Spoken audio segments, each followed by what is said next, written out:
Hi, Matt here. A big thank you to all of our listeners who've taken a few moments to vote for us for the Webby Listener Choice Awards. There's still some time left, and we invite all of you to vote at stanford.io/Webby, WEBBY.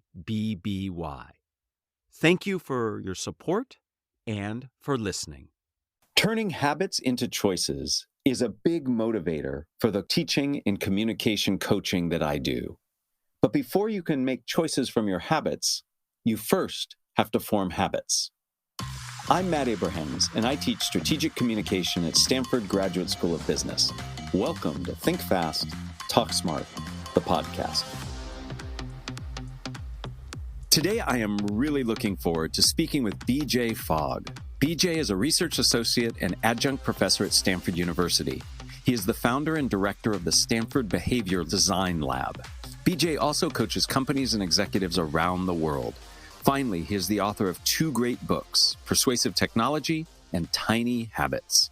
Welcome, BJ. Thank you for inviting me. I've been looking forward to talking to you. Me too. So let's go ahead and get started. As many of our listeners know, I have long been fascinated by persuasion and behavioral change. One of the things that first drew me to your work, BJ, was that you refer to something called the information action fallacy. And I believe it's this fallacy that helped you create your model of behavior change. Can you share with us what this fallacy is, and then share the three components of your behavior change model? For decades, maybe longer, people have assumed that if you just give people information, it will change their behavior. And this doesn't work very well. And so I decided to give this problem a name, this fallacy a name, and that's what it's called, the information action fallacy. And it goes like this. If we give people information, that will then change their attitude. And then with attitude change, they will then change their behavior. Now, those links between information and attitude change, that's not a very reliable link. And even if you can change somebody's attitude, that doesn't necessarily change their behavior. The second part of your question had to do with the behavior model. So this came together for me in about 2007, and it is a model that describes all behavior types in all cultures and so on. It's a universal model, and it goes like this. A behavior happens when three things come together at the same moment. One, there's motivation to do that behavior. Two, there's ability to behavior. And three, there's a prompt, something that says, do this behavior now. And when all those things come together, the behavior happens. And if any one of those things is missing, like there's no motivation or there's no ability or no prompt, then the behavior does not happen. As the father of two teenage boys, I have certainly seen the information action fallacy happen in my own life. Give them lots of information, hoping it'll change attitudes, and we don't see any behavior change. In terms of the model, the question I have is around what is a prompt? How do you define that prompt? I get ability, I get motivation. What does a prompt refer to? And that's an excellent question, Matt, because, the idea of ability and motivation being important has been around for a long time. You can talk about skill and will and so on, which is effectively that. The breakthrough really was understanding there has to be a prompt. A prompt is anything that says, do this now. Your phone ringing is a prompt. Somebody asking you a question is a prompt to reply. You looking at an action item on your to-do list is a prompt. There are a whole bunch of ways that we couldn't even be prompted internally, like sensing hunger is a prompt. And what's important about that is we've got to make sure for the behaviors we want that the prompts happen. And if we're trying to stop or reduce behaviors, to minimize or get rid of the prompts. So you can design for behavior change simply, in some ways, by focusing on prompt design. I see. So it's finding the prompts that can trigger the behavior you want, or removing some of those prompts to get rid of the behaviors you don't want to invoke. Yeah, so that's one of the three things, levers, one of the three things you have to play around with to get a behavior to happen or not to happen. And even though you can write it in three letters, B equals MAP, it is I think a profound model that can be used in so many ways. Can you give us an example of a way in your coaching or teaching that can relate to the listeners and things that a behavior they might want to change and how they can use those three levers to accomplish that? Yeah, let's say that you want to read more. We read all the time, like email and social media, but you want to read books. So, number one, define what the behavior is. Okay, I want to read this particular book. Okay, reading more is abstract. It's not a behavior, it's like an outcome. So pick a book you actually want to read. So that's the motivation part. Don't pick a book you don't want to read. So that's motivation. Next, ability. How do you make it easier to read that book? Well, you could get a paper version of the book, and you could set it right by a chair that you sit in all the time. And then the third thing, prompt. What is going to prompt to remind me? In this case, the Kindle sitting there, that is its prompt right there. I don't have to put on a to-do list. I don't have to put on the calendar. I don't put up a Post-it note. In this case, the object that I need to read, the Kindle, or maybe the paperback version of a book, is the thing that will prompt me. So when you sit down, you see the book, it's like, oh, I can read now. And just open up the book and continue reading. Part of what you said that was really enlightening for me was that notion of being very specific about the behavior you want to change. So it's not just reading in general. And I set often lofty goals for myself. I want to do more exercise or lose weight, but it sounds like what I should be doing is being much more specific. And that's, I think, going to be really helpful. Unlike my work on behavioral change, which is focused on how to change other people's attitudes and behaviors, you focus on how we can change our own behavior. The unit of change you highlight is habits. Can you define what a habit is and share some of the maxims that you've come up with regarding habits? Yeah. So the way I define habit is it's a behavior you do quite automatically, without deciding, without deliberating, without thinking very much. And we have many, many habits. And the good news here is habits are easier to form than most people think if you do it in the right way. And that's what my Tiny Habits method is all about. It just breaks it down. It's very straightforward, and people can form habits quickly and easily. Looking at creating habits or any type of lasting change, I've distilled the keys to habit formation or engagement or lasting change down into two statements. Number one is help yourself do what you already want to do. So notice in that, so you pick habits you already want to do. Don't pick habits you don't want to do. And help yourself to it. And you help yourself to it by making that habit easier. And there's different ways to make it easier. So we're back to ability, we're back to simplicity. And you help yourself do that by making sure there's a prompt. So within that one statement that I call Fogg maxim number one, help yourself do what you already want to do, it brings together motivation, ability, and prompt in that statement. So that's number one. Fogg maxim number two is help yourself feel successful.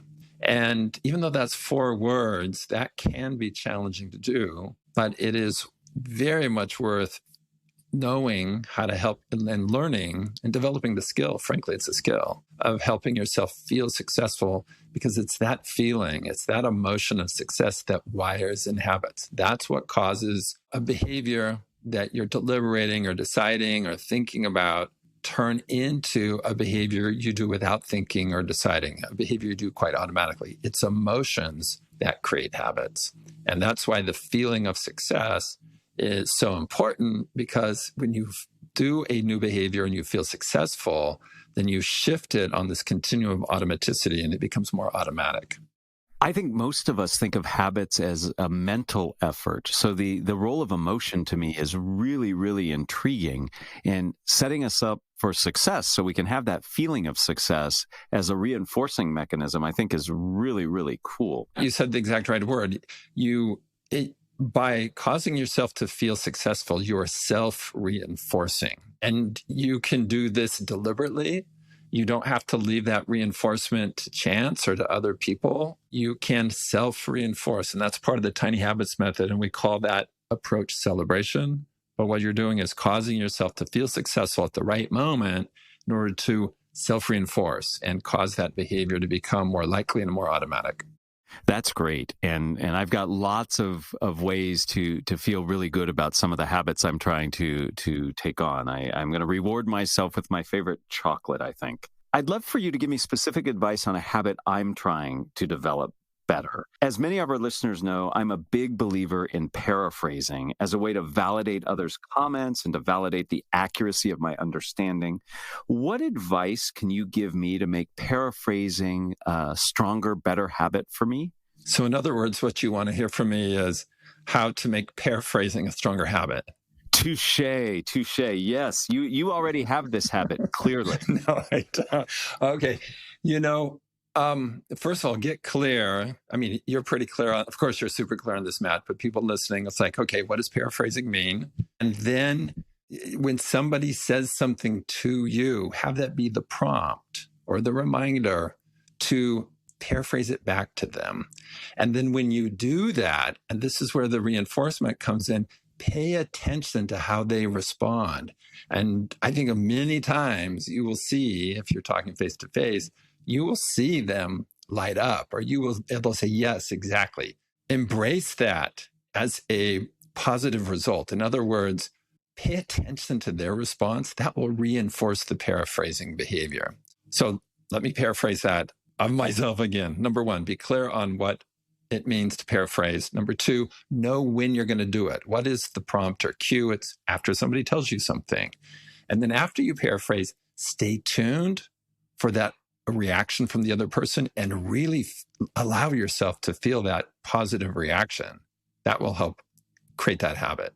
That's really helpful. And the last piece I find most helpful is I am often so focused on just making sure I paraphrase that I don't take the time to actually celebrate the result of that paraphrasing. Like, wow, that person really responded positively, or they gave me more information as a response to my paraphrasing. So that celebration piece, which clearly I can see would be reinforcing and incent me and motivate me to paraphrase even more, would be really helpful. So have that clarity of what I mean by paraphrasing. And to me, it's really distilling down what the person is saying, use their response as my trigger to actually initiate the paraphrase. And then the big one for me is celebrate. Did I paraphrase that okay, BJ? How'd I do? I thought that was great. I'd like to change the subject a little bit to better understand from you what role specificity and repetition play in building a new habit. You often hear just keep doing it over and over again, and it becomes a habit. And I'm not quite sure you believe that. Yeah, exactly. Well, specificity, be very clear. Going back to the reading example, don't just think, I want to read more. Be very clear. I want to read this book. And you might even define how much of the book. I think that's less important than knowing what book. And you might even define the location. I want to read this book while sitting in this chair. It seems that there's a big difference to our brains between read more and after I sit in the chair, I will read this book. And our brain can connect with the second and prompt you to do it, and you're more likely to do it. The next topic around repetition, it's long been said that repetition is the key to creating habits, and that's just not true. It's emotions. What role does repetition play? Well, if you do a behavior and you feel strong positive emotion as you do it, that habit will wire in very quickly. There's a type of habit that I call one and done. You do it one time and the habit is wired in because the emotion was so strong. For example, you buy a new car and you drive the car to work. That's not going to take very long for driving the new car to become a habit because you're going to feel so great. Or you find a new way to drive to Stanford that's prettier and faster. The sense of success of it's more beautiful and faster is going to wire it in. If the feeling of success is not that strong, then it takes more. It's like you're inching toward the automaticity. And so in that case, doing the habit, let's say daily, allowing yourself to feel successful, then that will create a solid habit. It won't be one and done. So you need to, if you can't feel a strong positive emotion, you need to repeat the habit, but it's not the repetition that's creating the habit. It's the emotion that you feel. So let's be really clear about that. Yes, you may need to repeat the habit and cause yourself to feel successful multiple times for it to really wire in, but it's not a function of repetition. It's a function of emotion. So let me give you an example. If I know exercise is good for me, but I don't like exercising, or it hurts and I'm tired and fatigued afterwards. Forcing myself to continue to exercise actually is working against building it as a habit, is what I heard you say, because I'm not having a positive experience. It would be better for me to find a more positive way to get that physical activity. Is that correct? Yes, exactly. So there's at least 100 ways to exercise. Find the way that you like, find the way that causes you to feel successful, And just because somebody runs a lot doesn't mean running is the right exercise for you. I know it's not the right one for me. That's for sure. It would be very hard for me to create running as a habit, even though I'm really great at habits. And part of being great at creating habits is knowing which habits to pick. So don't pick the ones that you don't like or don't want or are painful for you. I got it. I actually do enjoy running. And in fact, the reward and celebration I have is I get the opportunity to listen to podcasts. So for me, that's positive. But there are many other types of exercise I do not like. And I like what you just shared that can help me look for others that would be more positive. So before we end, I like to ask the same 3 questions of all of my guests. Are you willing to answer them for me? Sure. Let's go. Okay. If you were to capture the best communication advice you have ever received as a 5 to 7 word presentation slide title, what would those 5 to 7 words be? Remember what it's like not to know. Oh, so cool. Why is that the advice you would share? I was mentored by a brilliant man named John S. Harris. And this is back in the day when I was a technical writer, and he was teaching me to be a technical editor and to teach technical writing. And one of his big things was remember what it's like not to know. And essentially that's a way to say have empathy, and consider the audience and remember where they're coming from. And that has guided my work ever since. I moved away from technical writing and technical communication and other things, but remember what it's like not to know. Yeah. That is such powerful advice because, quite frankly, it's the antidote to the curse of knowledge. We all know a lot about what we're communicating, and we miss helping people understand it because we come from the wrong place. So that beginner's mind, I really appreciate. I'll be curious to hear your answer to question 2. Who is a communicator that you admire and why? There is a songwriter named Shauna Edwards. And I've been working with her on songs about habits for kids. So I've been working with her for about a year and a half. And she is amazing at taking concepts. Like I'll write some draft lyrics and they're just too complicated and not good for kids. And she'll just crunch them down into a much simpler version that still has the power. And then she can put music to them. It is just amazing to see how she communicates with words and music for the audience we're trying to reach, which is kids from 3 to 11. I think it's great that you're trying to help kids in that age group. And I think it's fascinating to know that you're a lyricist. I did not know that was one of the many things that you have. I see myself more as the court jester.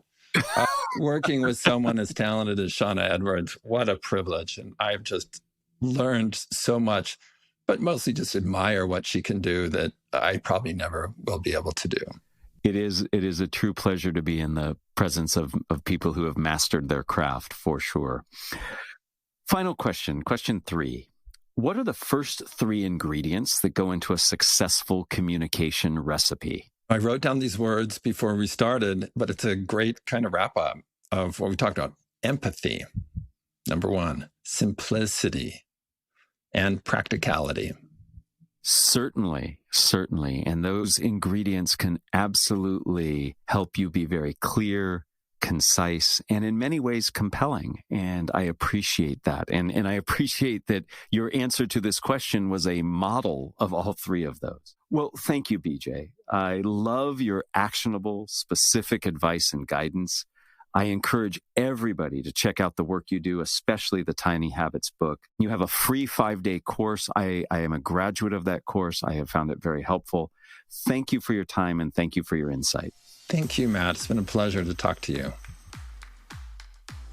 Thanks for joining us for another episode of Think Fast, Talk Smart, the podcast from Stanford Graduate School of Business. This episode was produced by Jenny Luna, Ryan Campos, and me, Matt Abrahams. Our music was provided by Floyd Wonder. For more information and episodes, find us on YouTube or wherever you get your podcasts. Thank you, and please make sure to subscribe and follow us on LinkedIn.